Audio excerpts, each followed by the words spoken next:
Hey guys, this is Shantanu Bhattacharya from Hunar.AI. Today I'm going to talk about the transition that is happening from the speech to text kind of models to voice. I'll just talk a bit about how the speech to text models were getting used and why there is an increased preference for the new age voice to voice models. How are they used and how you can make the most out of it.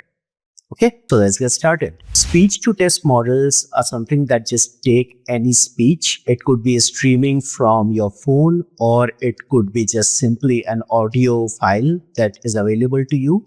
And then it extracts the text, the communication that has entirely happened. It just renders it in a text format. So let's say you have an audio of two people who have spoken a lot over a phone, and you want to extract the text and do some post processing with it, right? So what you're going to do is you're going to take a speech to text model and feed the audio file as an input, and it's going to generate a text that's going to have the entire conversation. Now, just getting the text is not ideal, right? You probably want some annotation. Was there a speaker one? Was there a speaker two? How many speakers were there? You want to have each thing that was said assigned to the specific user, etc., etc. The gold standard as of today for the speech to text model is Whisper. It's been the gold standard for a while. Recently, there have been some other models that are coming very close to the speech to text models that Whisper offers. But if I were you, and especially if you are just starting out, OpenAI has these Whisper models, you should go with it. Okay. So what it will do is it will take the speech, it will create the text file, and the way it is used in AI or LLMs is that now you can just take this text and use an OpenAI model or a Gemini or any of your favorite AI model and then ask questions from it. Okay.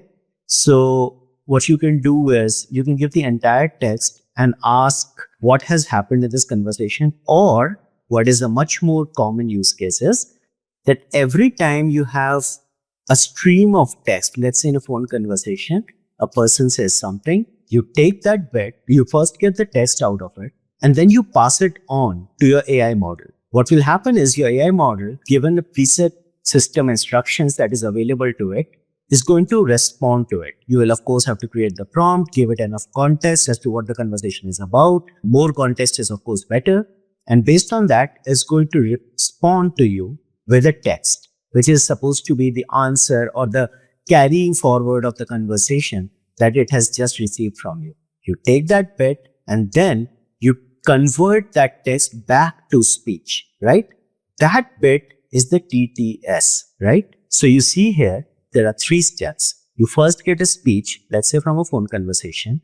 You get that speech, pass it on to your favorite LLM. This LLM is then going to respond with a relevant text back, and you take that text, create a speech out of it, and then you send it back to the user. Typically, you will be having the source of this conversation is typically going to be either a web app or a phone conversation that you're having. There are a bunch of phone conversations. For us, we at Hunar are typically relying on Plivo or Twilio, but there are a lot of options.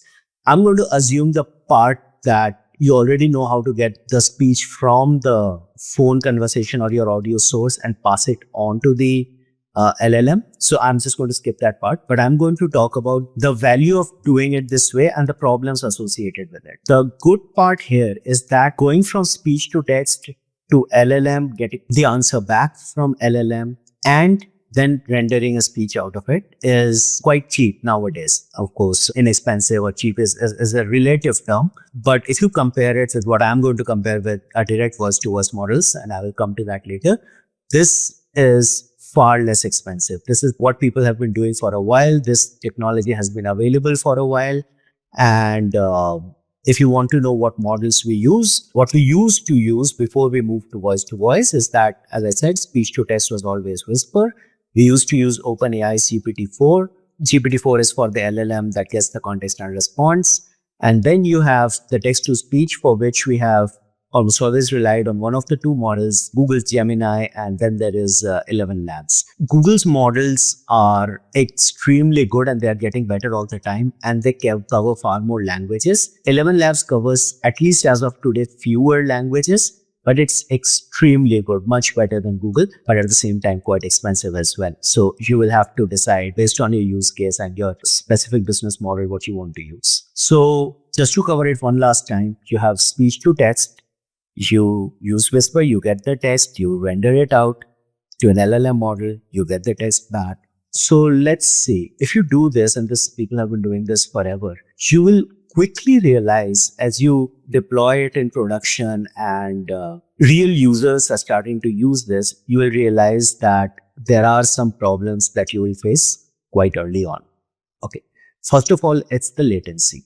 The latency, if you consider it end to end, say from the time the person has spoken or said something to the time somebody is going to get an answer back, it every millisecond, every few hundred milliseconds starts adding up because there is a threshold after which the conversation is not natural at all. Problem with speech to text is that you are doing 3 jumps. As I said, remember, and at the cost of sounding repetitive, you have to first get the text, you have to pass the text to the LLM, get it back, and then create the speech. So you will have this latency that is very hard to control. You will almost always have a very high latency. The second problem is that voice is not just about the content that it has, right?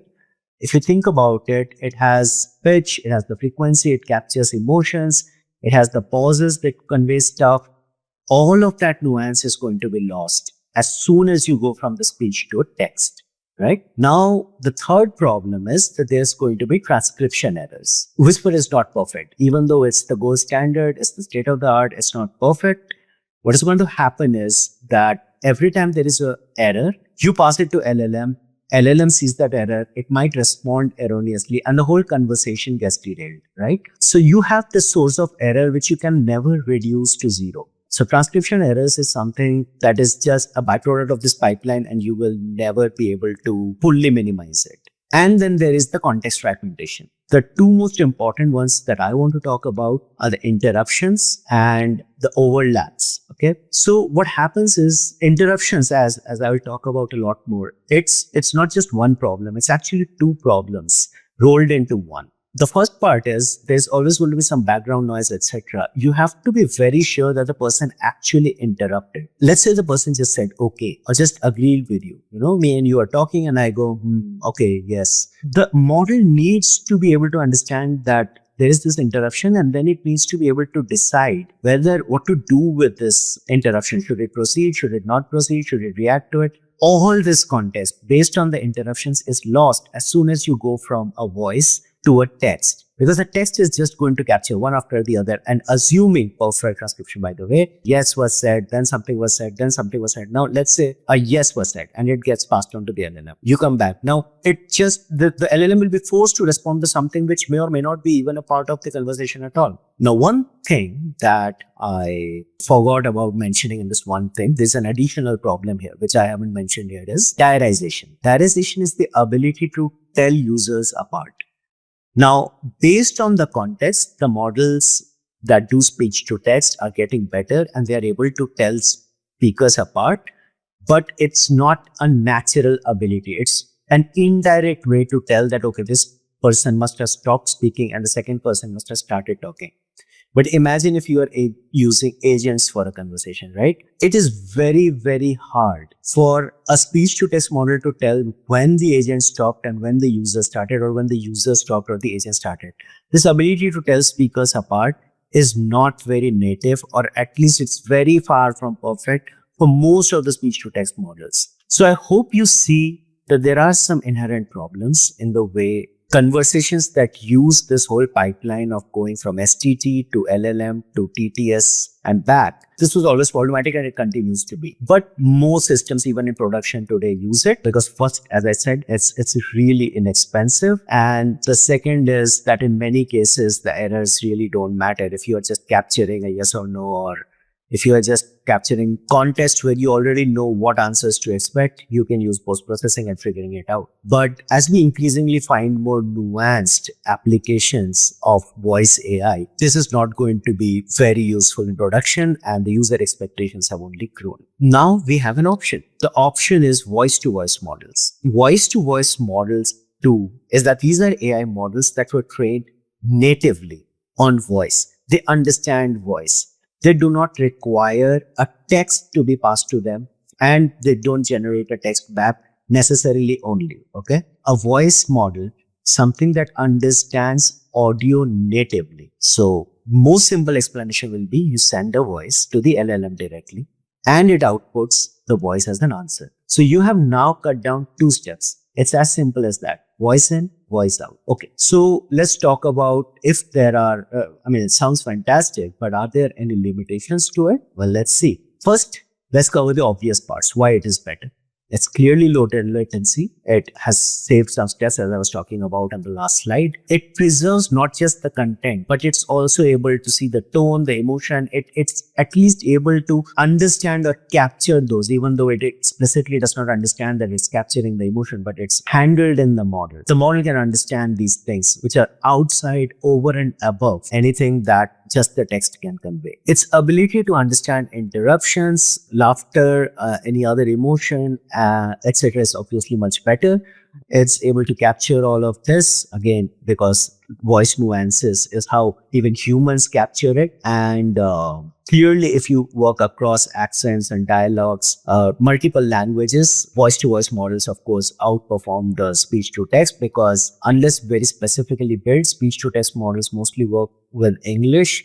Again, not to generalize, there are speech-to-text models which are very specific for multiple languages. But again, if it is not English, the errors pile up much more. You will face far more issues in a non-English communication as compared to English, because the training set was clearly low and many of the STT models are not built for it. Now, the idea is, should we just immediately ditch the STT, LLM, TTS pipeline and jump to voice to voice? As many things in life, it depends. While it sounds great, and at Hunar we have moved to voice, there are some key considerations that you want to keep in mind, right? One is, of course, you have a very low latency, but that also means any processing that you're doing is going to be extra fast to keep it up or take advantage of it, right? That's one. The second thing is the interruption handling. As I was talking about this thing, what happens is that now you are capturing interruptions almost real time. And let me go back to the previous example that I gave. Now, let's say a person is agreeing with you and says, okay, what do you do? Now, in a normal conversation, you would probably just keep going. So your first decision point is, should I ignore a conversation or should I act on it, right? So let's say you have decided that there is some model, and at Hunar we have built a lot of low latency models around it. We do decide that it is something that we have to react to, right? We cannot just ignore. But if you now have to react to it, do you react from the beginning? Like do you react to the only part that the person said? Or is there a prior context to the entire conversation where this bit is coming? Sometimes the funny thing is that there is a noise that gets captured as interruption. So what do we do? So what you need to do is, since these interruptions are now far more available to the model, you need to also be able to tell the model what to do with it explicitly, right? So that's something we can talk about, and probably some of the other videos I can go into in depth with it. Third is cost. They are much more expensive. The voice-to-voice models are far more expensive. Having said that, the prices are coming down drastically, and I think this is a good time to really make the jump, even if they are expensive. And you should always use some fallbacks. It's not that you have to choose. You should always be able to, at the same time, get the text transcript so that you can, at the very least, verify that your models are behaving the way they are. So just entirely unless you have had a lot of time in production runs where it has shown your voice models are working great, you should have fallbacks. But at the very least, you should make sure that no conversation is stopped because the voice model is behaving erratically. They can sometimes. So the text will just come in handy and then carry on the conversation. All right. So my suggestion is that as things stand today, it is time to move to voice. Even if the expenses are concerned, there are ways around it. You can make very low latency models, and it is time to explore them to the fullest and move away from this high latency error prone pipeline of speech to text, LLM, and text to speech. I would be happy to answer any of your questions if you may have. And you can just send some comments or directly reach out to me at Shantanu@Hunar.AI. And yeah, see you in the next video. Thanks a lot. Thank you.